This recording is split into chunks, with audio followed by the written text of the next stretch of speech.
friends there, a couple of which you know, but that they all later today let me know that they finally got some power. So that's good. I'm glad that friend thinks so. He was struggling. yeah. All right, Dr. Bryant, I think we're on. Okay. Welcome. Pleasure to be with you. I'm Mike Collins from Ray and Associates, I represent the search firm that your Board of Education has engaged to facilitate and assist the board in the selection of your next superintendent.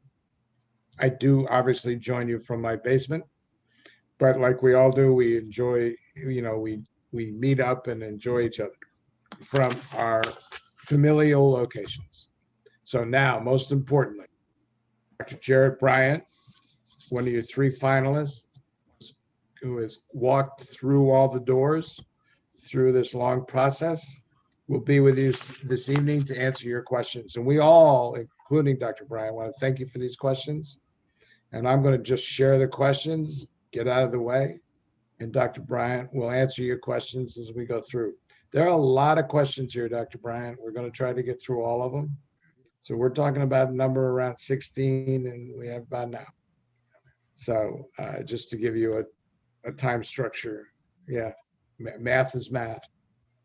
I want to thank Nate, our translator. If there's anything we need to do to change or make alterations, we're happy to do that. Welcome to all people of all languages. We're delighted to have you with us. So it's time to get started. And Nate, we thank you again. Dr. Bryant, what is your position on full inclusion for students with disabilities, and what experience do you have to make this happen in the Salt Lake City School District?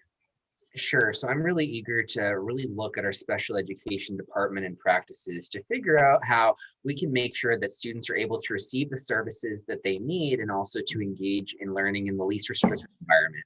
That's very important to me. And I think there are a lot of innovative ways that we can do this. But for me, making sure that, the compliance piece is put. But what I'm worried about is, what are the learning gaps, if any, for our students who are special education?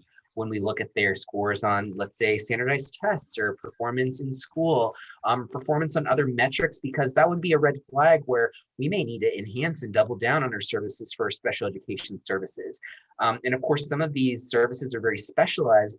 So there may be innovative ways that we have to go about doing this. So, right now, what we're experimenting with in some Salt Lake schools would be hub programs for special education programming. So these are ways that we can really put a lot of great talent in special education services in these hubs that are across the district. I think models like that are really interesting. I know some of them are more in the pilot phase, but that's something that we're not doing in a lot of districts. And I think that's interesting from a perspective of, offering these specialized services to a student, but they can attend their, school of record and they can engage in all of the normal academic programming, but then they still have access to all of the tools and skills and professionals that they need for whatever those services may be. So that's exciting for me, and I'm willing to think outside the box, especially as it relates to roles that can be hard to staff, such as these folks providing the specialized services or even the professional development for teachers. There's a lot that we can do to make sure that our teachers receive all of the training that they need to be successful. Having been a high school teacher myself, I don't think that there is enough preparation out of the box to be the best teacher I could. I had to, look for all these resources on my own, and I want to make sure that that's not happening in Salt Lake, that we have a standard way of making sure that we're ready to, be the best teacher that we can be for our kids on day one. Thank you. Second question, how do you understand the impact of the collective trauma our nation has endured on our students and their engagement in education? What experiences do you bring around trauma-informed schools and or organizations? Well, I think in a lot of ways, nationwide, we're experiencing the same trauma. And I work in a district that, is going through the COVID pandemic with the rest of the world, of course, but is also experiencing, a lot of conversations that are really tough around, people not feeling safe because of their identity or because of what they look like. And these are really serious conversations that do exacerbate trauma. So I know that this is really important based on all the meetings that I've had today, but it's also really important to me as an individual who works in an urban school. So we can't just, brush these things under the, or sweep them under the rug rather, but we need to take them head on. And what does that look like?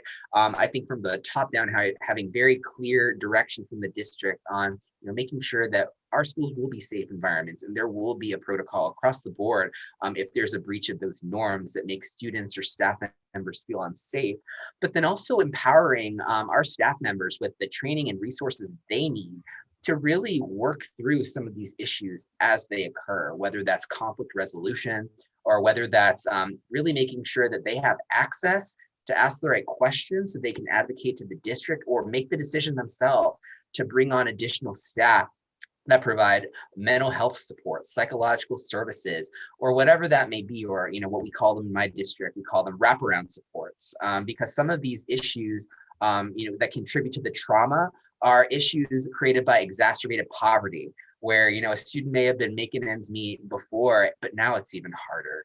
And now, on top of everything else that's going on, now we need to worry about putting food on the table, bringing money in from the family. And just getting through this really traumatizing time. So that's at the forefront of my heart. It's something that I see day in and day out. And as superintendent, I'll have an even greater platform to really do whatever it takes, whether it's outside partnerships, internal staff training, workshops, direction from the top, policy, to really tackle this issue from all ends very aggressively. Thank you. I just want to assure everybody that at the conclusion, we're trying to get through because we have 16 questions. Dr. Bryant then in his conclusion statement will also give a sense of who he is and why he's here. We just wanted to kind of move this forward so that you have plenty of time to share Dr. Jared Bryant with you. Okay, sir. How do you plan to deal with and prevent the bullying crisis in our schools? Mm-hmm. So very similarly, we need to take an active approach where I think sometimes it can get muddied as to, what's the district's stance on things. I think in Salt Lake, what I'm getting the sense from principals with whom I spoke and other folks that it's not the policy that's the issue. I think the district's position is clear that, we don't tolerate hate based on, let's say, LGBT identity or whatever that may be. But it's about really addressing what the policy doesn't, which are things that are happening day to day on the campuses. So I think part of that would be making sure that we think critically about what are our tactics for teaching staff how to deal and moderate conflict resolution at our campuses. I'm talking students in this example. There may be some great things happening there. And I also have a suspicion that there may be some really good best practices happening in some schools that aren't in others. And I need to know what those best practices are, because I think there are so many effective leaders who can champion, these anti-bullying environments and these very clear and transparent ways to investigate situations that arise in a way that makes all of us as students feel like, we're being heard, we're not being accused, like, an investigation is going to take place, but also that the consequences are real. And bullying is not just an issue of, one student being a bully to another, but it's also creating an environment where we as staff members and peers are not complicit in allowing things to fall by the wayside because we don't want to ruffle feathers. It's really a community effort when it comes to making sure our schools are safe. We need all eyes on this issue and to nip it in the bud. Thank you. How do you intend to make the Salt Lake City School District excellent? Sure. So that's what I do. So basically, I won't infringe on my bio, but basically what I focus on full time are ways to innovate schools. So whether that's innovative programming, that's a high priority of the board, or just expanding access to opportunity. I've done some really great work that I'm proud of, like expanding access to free AP exams for all kids, free IB exams for all kids, expanding the number of IB programs from 30 to 50 over the past 3 years. And the reason why that's such an aggressive push is because we want K through 12 IB feeder pattern schools across the city, because we don't want your zip code to determine whether or not it's convenient enough to take advantage of an IB education. I think about, all sorts of initiatives that I've launched, one of which I'm most known for, which is, dramatically increasing the number of high achieving low income students enrolling in highly selective universities with full rides and graduating at huge graduation rates above 90% when the national average is below 50. I'm a guy who's all about really having a pulse on what the trends are and making sure that we're doing it or we're improving upon it. I really want that for Salt Lake City. And I think that I'm at a point in my career where I can really take this to the next level for a whole school system.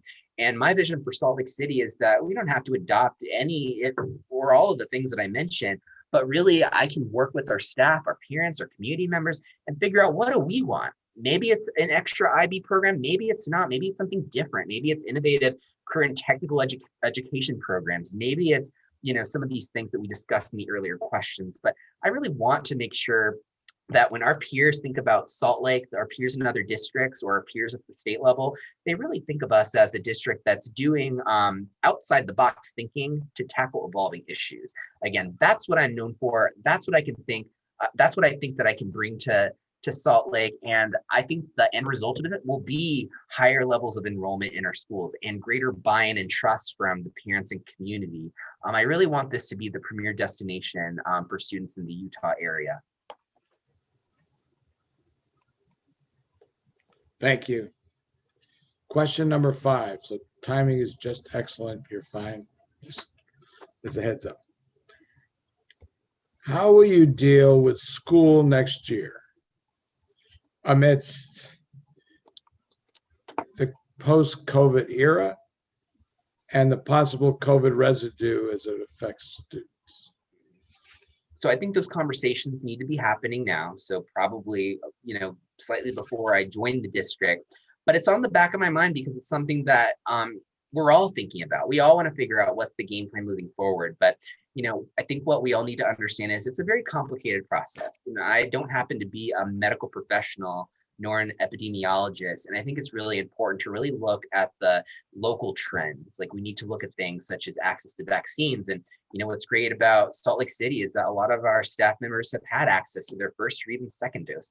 I think that's a huge step in the right direction. I think about community spread, and I think about what the new federal and evolving state guidelines are as we learn more about things like new strains of the virus and all these sorts of things, to where it's hard for me to make a prediction. But I think what would be most helpful for you to know is that my heart is making sure that we can get back to some sense of normalcy and stability, especially for our students who have great needs. I think that a lot of us want to have some semblance of normalcy, and that includes going back to school if that's the best learning modality for us. And I think for a lot of kids it is. They want to go back to school. So I want to figure out the ways that we can do it, but it's going to be in a way that is safe, and in a way that makes families and students feel good about going to school, and our staff too. Our staff need to feel excited about going to work and can focus on doing what they love, which is the teaching, and not about their safety. We really need to take that very seriously. So I don't have the answers yet. I don't have a crystal ball, but that's what I'm aiming towards. Thank you, sir. All right, this question changes gears just a little bit. If you were to become superintendent of our district, what would you do to ensure the district not only meets but exceeds all parameters and resolutions laid out in the Students with Disabilities Inclusive School Resolution to ensure meaningful classroom, school, community, and district level inclusion is occurring for all students, not just those who know how to advocate for it, not just for mild and moderate disabilities, but for our more complex intellectual, physical, and behavioral students that are challenged as well. And this is why I love forums like this, because, these things are coming up over and over again, because these are real issues affecting real families and real kids in our district. So it sounds like at the top of my to-do list is to have forums. It seems like this particular question is coming from particular experiences that I want to learn more about.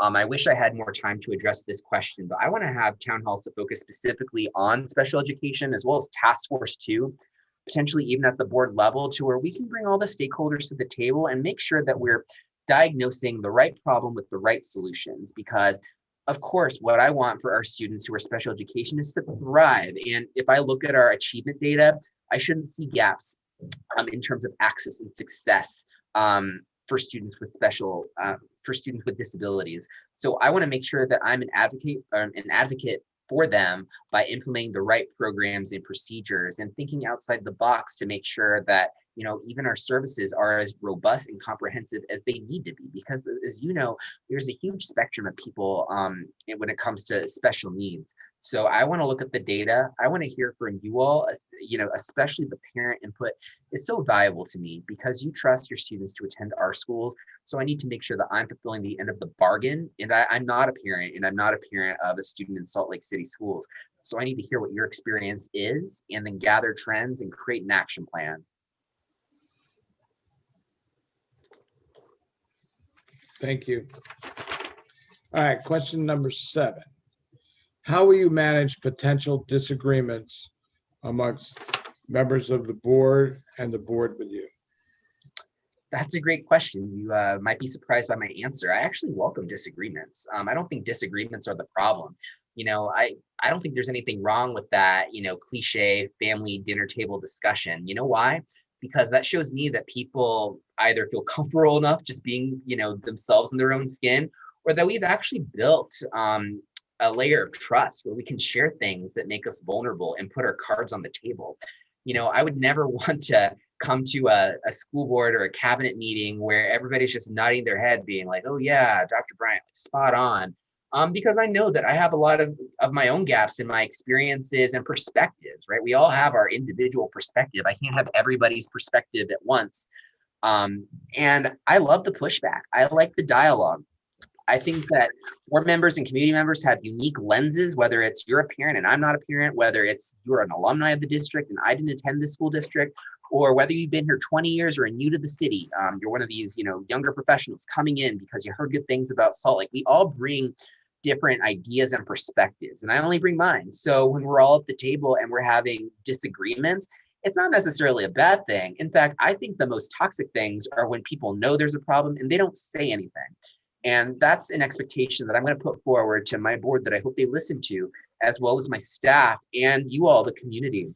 Because if I don't know about the problem, then I can't fix the problem. And I'm not going to see everything, right in my face. I need you to illuminate for me and to have honest conversations and allow me the space to be honest with you too, because there may be certain things that I know about in terms of constraints or staffing or national trends that maybe you don't know about, and we can have a shared dialogue. I hope that we're civil in these disagreements. That's an expectation, but the disagreements themselves, I think, could be very healthy for creating dialogue. We just need to have good conflict mediation strategies. Thank you, sir. I smile in your response. That's all I'm going to say. How will you ensure that the diverse student body that the district serves have access to educational equity? Which student body? The student body of Salt Lake City. Oh, I'm sorry. Entire school body. Okay. Yeah, the entire school body that it serves. I'm sorry if I wasn't clear. Oh, no problem. So having access to an excellent education. Yeah. So we need to, align on what our goals are, because there's always going to be something that we could be doing better. And as superintendent, I've learned from enough veteran superintendents out there that I can't try to solve every problem all at once. I think that I'm going to be my most effective in my seat if I have very, very elaborate conversations with the community and with the school board, so that way we can create goals that I could align everything to. I wish that I could align every single staff member and every single resource to 100 different goals, but I want to narrow it down to 3 or 4 major buckets that I can focus on with the laser focus. And every time I quiz a staff member or a community member or a parent or a student, I would hope that they're able to articulate the 4 or 3 things that I'm measuring. And that's how we're going to dictate success. Some districts and communities don't really think a whole lot about standardized tests, maybe because all the students do well on the test. Other districts do think very highly of that. In Houston, we only have 3 board goals, and one of them is actually everything in my department, which is college and career readiness.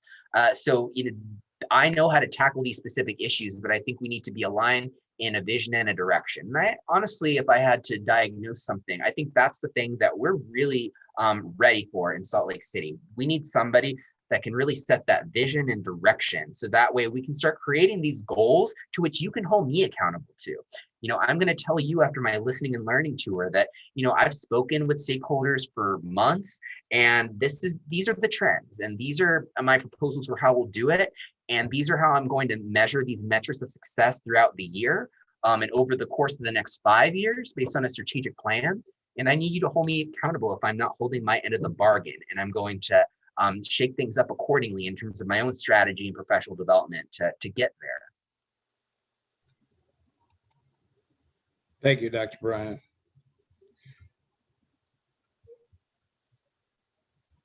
What accountable steps will you take to ensure equitable access to social emotional learning and school mental health services are available to students, educators, and staff? Yeah, that's a high priority, because if we don't feel like our mental needs are being met or social emotional needs are being met, we can't be the best teacher that we can be. We can't be the best student that we can be.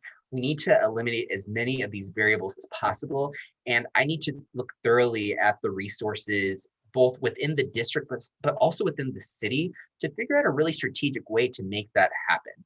I do know that we have some partnerships out there in Salt Lake City where, for especially our hourly workers, they have access to a variety of different medical services. But, I think about, just broader access to health services for staff members and students that need it. And I think, it's really two things. Like, one is normalizing that it's okay to take time for you to be the best version of yourself, whether that's seeking out these services or utilizing the services. But then two, thinking about the who and the how. And that's where I'm excited to start these dialogues with the university, for example, with the medical community, with these different nonprofit providers of different services that tackle these different issues in different ways, whether it's around the stress and trauma of food insecurity and poverty that's impacting our mental health, or whether it's actual psychological issues that we can connect to with either social workers or psychological service providers that really tackle the right issues. And my thing as superintendent that you might have not heard from other folks is that I really want to track it. And I really want to understand trends. Are there certain times of the year when certain services are more popular? Are certain services more popular in some parts of the city than others? Which services are being used and from whom are they most effective? I think these data points will really help inform my big enterprise level decision making when it comes to making sure we meet the needs of all of our students and staff, because I think we all have ways in which we could support ourselves, and one way is through strong social emotional learning. Thank you, Dr. Brian. So this is question 10 of 60. What do you believe is the top issue school districts face today?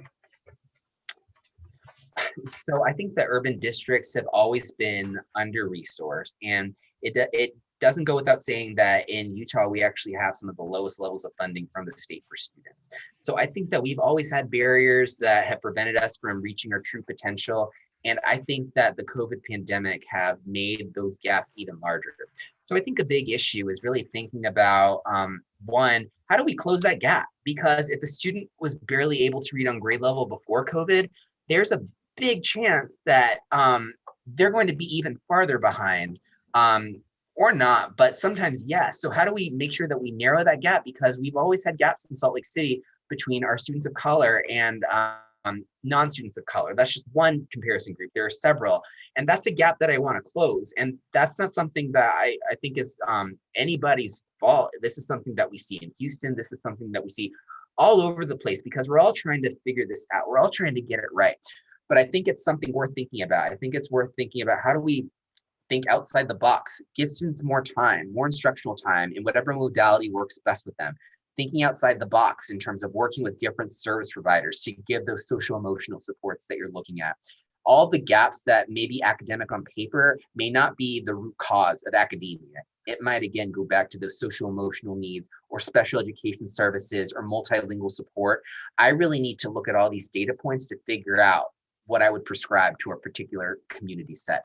But do be rest assured that this is something that I'm thinking about. It's something that I know I won't have the answer to tonight, but I do know that there's a huge gap between our disadvantaged groups. There's some equity gaps here, and I want to develop a plan that you all, I hope, will endorse alongside me as we develop it, that will help all of our students succeed. Thank you. Question 11, and you've got a half hour.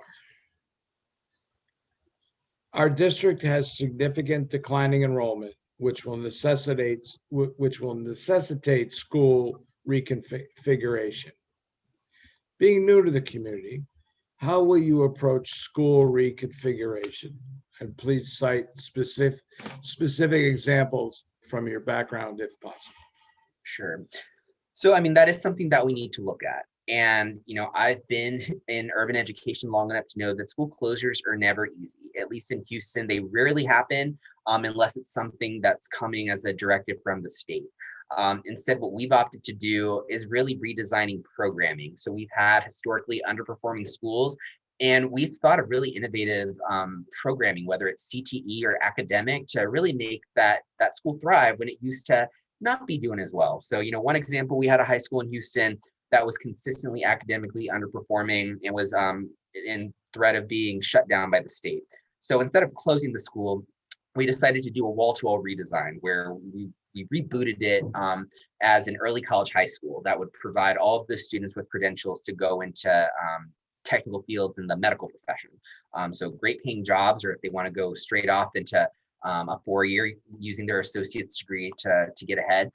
That was an option for them. But we've definitely gone the redesign route. And I agree that that's probably the most appropriate route for Salt Lake, given the information that I have, because I think that we still have an opportunity to get our enrollment up. I think that there are a lot of folks that are increasingly coming to Salt Lake, and they have students, maybe they don't, or they have kids, but maybe they don't live in the area, but they work downtown, and this could, be one of several options when it comes to dropping off students to school. I think that's possible. I think that we can have students come back to our district who've left from other districts, to where we don't have to immediately go the school closure route.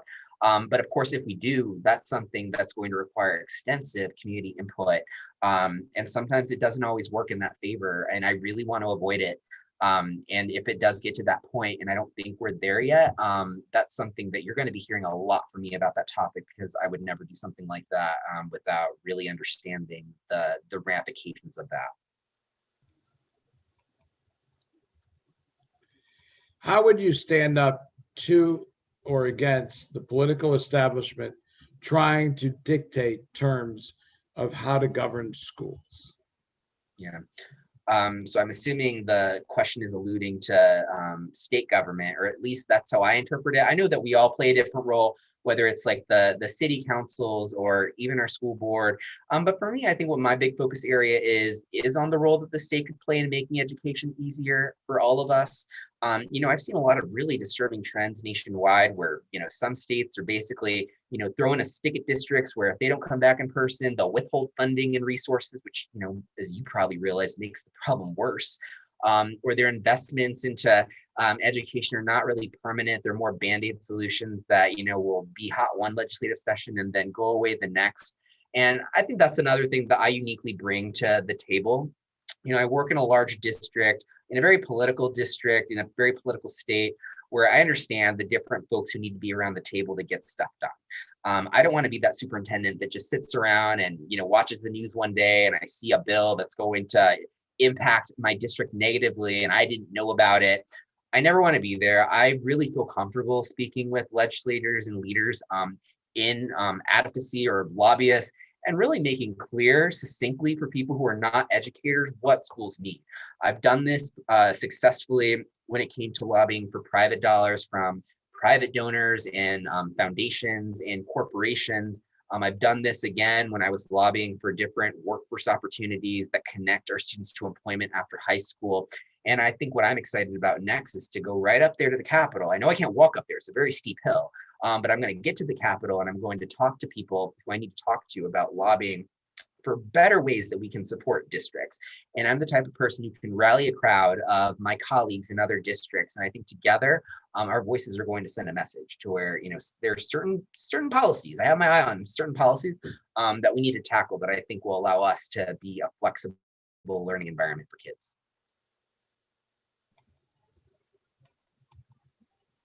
Thank you, sir. Our district has had shared governance as part of our school culture since 1974. What are your thoughts about shared governance? What will you do to improve the shared governance culture within the district? Yeah, and I like how this has come up a lot too. It sounds like this is something that a lot of stakeholders are talking about, from principals to parents, to staff. And I don't have any sort of issue with the shared governance model. To me, what that amounts to is that we decided that in the 70s that the people who are best equipped to make decisions about schools should be the people who run the school, should be, either through community counselors or the principal, him or herself, really using their resources to customize their program for schools. I don't think that's a bad idea in theory, and I think it could work very well, and it has worked very well in Salt Lake to a number of degrees. You guys are doing fantastic stuff. You may not realize it, but you are. And I think a part of that is because there can be some flexibility. But that said, everything comes at a cost. I think the reason why shared decision making works is because it prevents somebody like me from coming in and saying, we're doing X and Y initiative. I don't think a leader like that is going to be successful in Salt Lake, and that doesn't happen to be who I am, and that's why I'm applying to be here, because I think I could thrive in an environment where I could lead through collaboration and influence, and not through unilateral initiatives that everybody has to do in exactly the same way. But that said, we're delegating a lot of authority to a lot of different campuses that serve very unique populations. And what I worry about is that if we don't hold communities and sometimes schools directly or individuals directly to goals, then you could just go in a direction where, you end up like Houston was 8 years ago, where half of our campuses did not have a single college counselor, a single one at all. And that's the result of, I don't think we did enough, 8-10 years ago at training principals how to think about their budgets, what the minimum staffing is, what their strategy is. Not enough education on the role of college counseling, because that was a big goal for us. So, I would just make sure that every principal that I hire is very well trained in savvy on budget making and strategic planning and community input gathering, and understanding the demographic needs of students and research tested methods for improving learning for students in special populations or minority groups. If those things are not true, then you just have people taking shots in the dark, and there's simply too much at stake to allow principals to take shots in the dark, or individual councils of people taking shots in the dark, when there are a lot of resources out there to where, when I'm not around, they can make decisions that I can trust are really good for kids. Thank you. This is a good question. What do you think you will enjoy about living and working here? And what do you see as a challenge about living here? I mean, I'm really excited to come to the city. I mean, I had to escape an ice storm from Texas, so I've been here since Sunday, and I love this community. I really do feel that I could fit in. As you all can probably gather, I'm a little bit on the younger side, and I'm just coming, me, myself, and I. So I don't have any sort of family obligations. So I think the challenge will be to find friends in like a group. I'm a normal person, and I want friends just like everybody else. And I actually don't have a lot of business or personal relationships in Utah.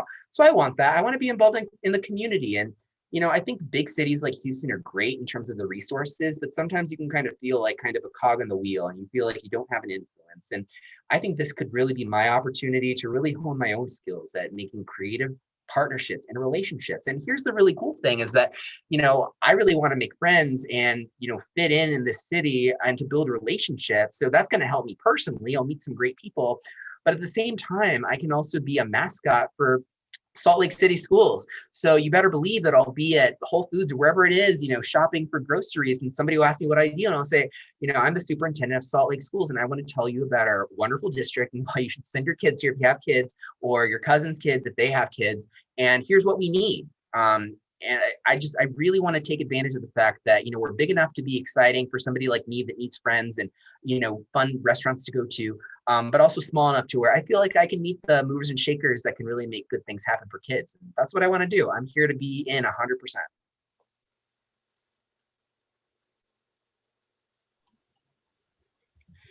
Please talk about your experience improving secondary schools. What do you think are some of the key ways we can improve our secondary schools in terms of integrating diversity, improving academics, and creating a strong school culture? Yeah. So secondary is where my heart's at. I have a lot of experience in that, from being a high school math teacher. I taught geometry, for those of you who are curious. but also just innovating programming at a wide variety of schools. So Houston, 45 high schools. We have 10 that grant various forms of associate's degrees. We have we have dozens of secondary international baccalaureate programs, and all sorts of fun models. We have single gendered schools, we have small schools, big schools. I've seen it all. And what's been really great is figuring out how to make different initiatives work in specific schools context. So I think that there are a lot of things that you can do. What my focus at the district level, because again, just like Salt Lake, we really value site-based autonomy. So I've done things like improving access and opportunity. So making sure at the district level that we purchase SATs, the exam you take to get into college during the school day. So that way our low-income students, they don't have to worry about going somewhere on a Saturday if they don't have transportation. And that's one less thing they have to worry about to apply to college. We did the same thing for advanced placement and IB tests. Students don't have to pay for that. No student has to pay for that. So that means that when you go to school, you can sign up for rigorous coursework at your secondary campus, and you can just focus on learning. And even if you're not in an IB or AP class, we'll let you take the test for free too. Making sure that students have access to high demand, high paying certificate and CTE programs is my passion. It wasn't initially my wheelhouse until I started working more with our community colleges, but now it's something I'm all on board. I think that if you can make learning more realistic and more, tangible, in the sense that I know that if I do this program, get this certificate, I can get this job that's going to make me and my family feel safe and successful, I'm all for building those partnerships. So I really like thinking about all of our high schools and middle schools within context. So I think I'll close with that. I, was known for launching college advising programs at the high school level. And what I realized is that we had a lot of success the first few years, and then our success rates at applying to college and enrolling kind of dipped. So what I've realized time and time again is, high school's great. You have to go down to the middle school too. So one of the initiatives I launched was assigning a college counselor to every middle school too. So we have an exciting initiative that's modeled just for middle school students to really give them a mentor, but also, a professional in this work that can help them navigate high school choice. So, we're a district where if there's space, you can apply to go to any school virtually. So that's exciting, but it's a very intimidating process for an 8th grader and their families. So we help empower them through our college and career counseling program to do just that. So I'm a big believer in secondary, but I'm also a big believer in things like working at the middle school specifically. So one of the reasons we have so many IB programs in the candidacy phase is because I believe that if we implement middle school IB programs from 6 to grade 10, we're going to have more diploma candidates. So I hope that's something that the community has interest in, because I would love that. I know that we're probably going to have an elementary school in candidacy here. If we had at least one middle school that ties into our diploma program at one of our high schools, I think we could dramatically increase the number of kids getting that diploma if that's what they want. And a somewhat related question. This is from a parent who moved here very recently who has young elementary students. And their real concern is they moved here because the elementaries are rated very well, and then realized that they have some concerns about the high schools and that they're not rated as highly. So the question is, what is the candidate, or what are you going to do to change that before my children enter high school in 5 years? So I have a little bit of time. So you're very generous. So I have that. I think I can do a lot of things. I like making our schools appealing for all populations. So one thing I may have mentioned earlier for some of you who've been standing me all day, but I'm really proud of the fact that I noticed my first year in HISD that the small elite private school next door to our district office had 20 plus National Merit Scholars a year.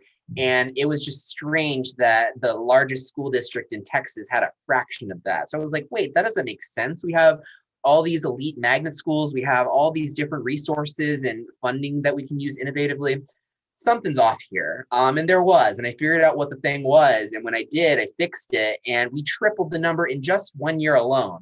I think that can do a lot for the morale of the district. I know we have a lot of National Merit Scholars in Salt Lake, but things like that, like really noticing, I don't like the term, but people use the term low-hanging fruit, where there are really opportunities that our high schools can take advantage of that could dramatically change the culture of the school. So I did this in a lot of our mid to low performing schools by sending kids there to Ivy League schools, something they had never done ever. So once they did it the first time, it's interesting to see what that does to the mindset of a ninth grader who sees their peers in senior year going off to this, school in the Northeast. Like, I didn't know that my classmates could do something like that. That means that I could do something like that. And you create these wonderful self-fulfilling pipelines of siblings doing this. And I really, as again, for better or for worse, I'm a secondary guy. Like, I get it. I'm passionate about it. I really want to make our high schools very appealing. And like I said, once we get those numbers up in our diploma program, for example, once I figure out kind of the landscape of the business community, I think that I could really spearhead a lot of exciting things that's going to give you the confidence that you deserve as somebody who's investing time as an elementary parent, where you don't want to switch them out or switch districts. You want consistency, but you also need to push us. If there's something that's giving you pause, I can work on the rankings and all that stuff. That's just math. I'm good at the math, but what I'm more worried about is how do I earn your trust in believing in our system long enough to stay in it, and telling your friends who hopefully will move to the city too that they need to send their kids to Salt Lake. Dr. Bryant, we're down to 2 questions, and then time for you to also share a little bit about your background. As we said, we would do that in conclusion, etc. And you have at least 10 minutes, so all is well. Great. Please give an example of how you balance conflicting needs between teachers and families. Mm-hmm. So I'd be curious to know the nature of the question, conflicting needs between teachers and families. But, I'm the superintendent of all the schools, serving the teachers and being the instructional leader for the provider that impacts students who have families. So I really want to understand what the conflicts are. I know that from the teacher perspective, they have a tough job. And I know this year in particular, we've expected a lot from our teachers. I've never been a big fan of the model where teachers are, in the schools, and at the same time they have their virtual kids. I don't think that's an efficient use of resources, nor is sustainable. And then on top of that, all the trauma that we talked about that we're all going through, to where I really applaud my teachers. I want to make sure that they feel valued and that we make their jobs as fulfilling as they can be. And I understand that from the parent perspective, we have needs too. Like, we're going through this crisis too, and we have a certain expectation that if my student enrolls in Salt Lake City schools, I don't care if it's a pandemic or not, they're still going to have to go into the workforce. What are you doing to prepare them? And you push us to get better. And I appreciate and I respect that. In terms of your particular conflicts with teachers and your experience, I'd love to hear more. But in general, I love mediating conversation and dialogue. Like I said, I'm not afraid of the noisy dinner room dialogue that happens when people are passionate about a specific thing. And that's what makes me excited, is that it seems like, based on these questions, based on my tour of the district today, that we're all engaged in the right thing, which is making sure that our kids have a quality education. Our teachers and parents both want that alike.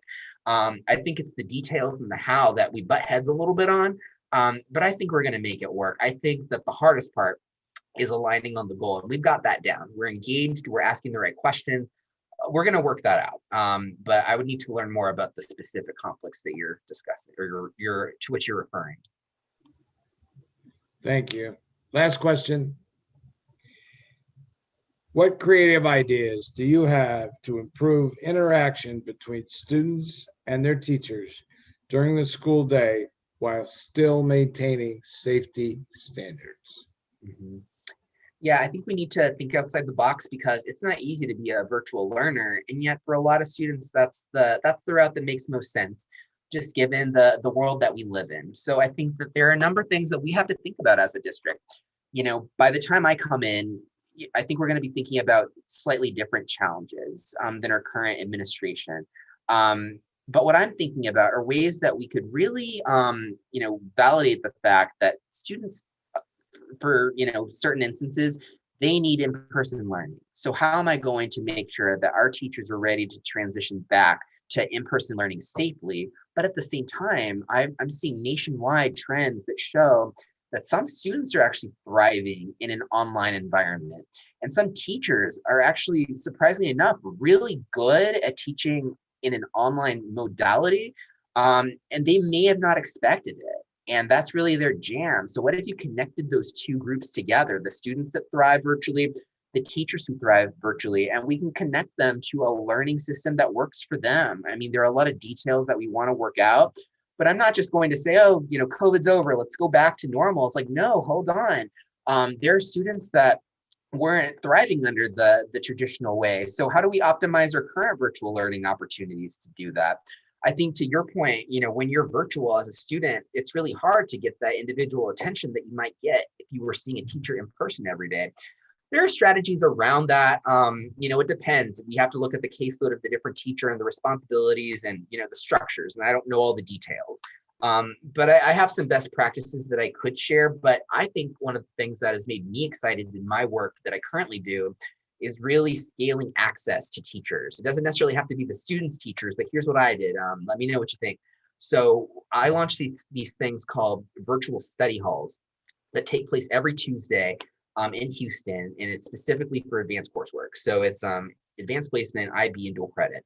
So basically, if you're a student in the district and you need help with your homework on Tuesday night, you just log into Teams from, I think, 5 to 8 o'clock, and you have access to one or many teachers in all of the content areas. That it's kind of like office hours. I was going to call it that, but I feel like high school kids might not know what office hours is. So we call it study hall, but it's actually really engaging. It's an opportunity for students to be retaught content and to also learn from a different teacher in many cases. So for this program, I selected our top performing advanced teachers from across the district who are rock stars in their content, willing to, do impromptu lessons and things like that on the fly. So I think that's really neat because we actually want to expand that out to multiple days during the week, because I think a lot of students are feeling what you're alluding to. They don't have access to teachers that can help them master the content day to day. So if we can do that, it doesn't necessarily have to be their teacher. And what I love is that I get to reward my teachers as well. A lot of these teachers do this for, limited compensation, but they're just so passionate. So I get to really recognize those who are doing a great job with an opportunity to earn a little additional income to do things that are going to help their students get better, because they invite their students to go, but also the district students who may be struggling. So I love the virtual study halls. We've also done this in a Saturday format that's like the whole day dedicated to exam preparation. And I only bring up that very specific example because it illustrates, I'm willing to think outside the box. And that's also something that I think we can expand to other content areas that will make for a better learning environment for a student if they do choose to remain virtual.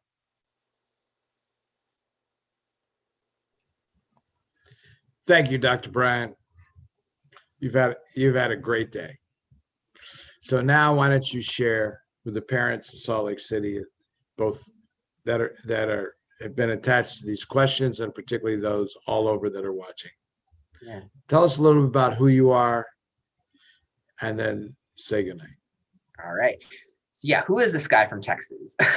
I'm Jarrett Bryant, and I'm a guy who's passionate about education. I've worn a lot of different hats over my time, starting as a high school math teacher. And I was very blessed to have met my future boss of 8 years and a mentor, and I would say friend, who asked me to help him start a new initiative that got these high-achieving, low-income kids into top schools. I love that. And I think that goes back to where I started out. I went to a fantastic high school. I ended up going to Yale University. And I really loved Yale for reasons that people probably wouldn't expect that I would say. I loved all the different people that I met. So at Yale, we have students from all 50 states. And, of course, I'm going to school with royalty and people who are, sons and daughters of CEOs. But those aren't the ones that changed my life for the better, I think. They're actually the students that came from rural neighborhoods, under-resourced schools that ended up at Yale just by chance. And I would ask these students hey, how'd you hear about Yale? What was your high school experience like? And I met so many low-income students who ended up there who told me things like, oh yeah, well, I got a pamphlet in the mail that said, if you get into Yale and your family is poor, you can go for free, cheaper than community college. I thought it was a scam. I asked an adult that I trusted, and they said, no, this is legit. You really need to consider this. And they did. And it's always haunted me that there are so many students that, get a pamphlet and they threw it away, or they did think that it was a scam or whatever that is. They didn't believe in it, or they didn't believe that they could get in. And I think that haunted me because I knew that if with the right training and resources, we could find more, as I called them at the time, diamonds in the rough, but they're incredible kids that live just in diverse neighborhoods. So that really weighed on me. So when that idea was pitched to me, I knew it was very niche. I knew that, I would maybe do this for a couple of years and move on to a next adventure. But I think what actually happened is I found a passion. There was something about it. I wasn't sure what it was, but I knew I was passionate about it. And I had to build that program from the ground up, from serving a handful of kids to serving thousands of kids in 5 school districts in Texas, and hopefully a national site in the coming years. And that program will outlive my presence in Houston, and I will be a lifelong ally and advocate of work like that. But I think what it also did unexpectedly was it introduced me to urban education systems. So this program was launched in Houston ISD, and it illuminated a lot of challenges in college access. You probably noticed I talked a lot about college.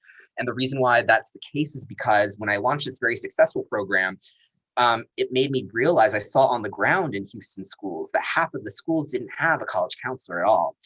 So I had the privilege of working directly with the philanthropic community, raising almost $20 million over 6 years for this purpose of putting college counselors in all the schools and solving these issues to where we don't have to rely on somebody trusting a pamphlet, and we can really think about systematic ways to improve administration. And, I spent a lot of time in my early 20s thinking that it was that issue that moved me. But as I get a little older, I realized that it's not that. It's that at my core, I'm a problem solver. I like taking on complex problems. I think we need the best people in this work to solve the most complicated of problems, which is the education of students, particularly those who have additional needs, whether it's their special needs, whether it's they are low income or a minority group or whatever that is. So I've really grown to learn to love serving those who need the extra support. That's what I've done. I've worn a lot of different hats. I was fortunate enough to meet a man who changed my life. He was my first superintendent, who taught me to be an assistant superintendent at 25, not because I was ready for the job on day one, but because I think he saw something in me that I didn't see in myself. And I took his judgment very seriously. And if he trusted in me, I was going to believe in me. So I wasn't ready on day one, but he pushed me to go to grad school. I went to the top superintendent preparation program in the country, or one of the top 3 at UT Austin. And really dug deep into urban education issues, was a successful executive in Houston, leading all sorts of different work. And I think what that underscored was a desire to really take my leadership to new heights. I would say that my dream goal is to be an urban superintendent for a large school system, and that so happens to be Salt Lake City schools. So this is it for me. I want to be here. I want to serve your children, the students of the system, the staff. I think that there's a lot of synergy here. I do understand that, competition's fierce, and I think at the end of the day, you will have a great superintendent, but I think it could be me. So really, it's been a privilege and a pleasure and a blessing to just share a little bit about who I am, so you can make a very important decision about who you want to advocate to be your next superintendent. I hope it can be me, but I know that we have some great folks out there who are going to make sure that the best decision's made, because our kids really depend on it. And on that note, I do want to wish you good night, and I want to wish you well. Hopefully you'll all wish me a safe flight back to Texas eventually, once we get our water and power back. But in the meanwhile, it's been a fantastic day in Salt Lake City. Thank you so much, Dr. Bryan. What a pleasure. I can't really speak on behalf, but on behalf of the board, to have you. Thank you for your thoughts all the way across the day to all the different groups. You're very invigorating, and we wish you the best. To everybody out there, please remember, when you turned on, something popped up to click on, but it's also on the Salt Lake City School District website. Click on the search bar and go in there, and you'll find the impression form that you need to fill out to respond and give your thoughts on Dr. Bryan, the candidate that was here yesterday, and tomorrow the candidates there. Your impressions will be grouped as the parent group here, and presented to the board before they make a decision. Your input is real, your participation is legitimate, and you will have influence on this decision. I want to thank the Board of Education for putting all this together. They've been marvelous to work with, and we feel very privileged to be a small part in facilitating their decision-making to select your next superintendent. Take care, all the best. Most importantly, be safe and be well. Take care.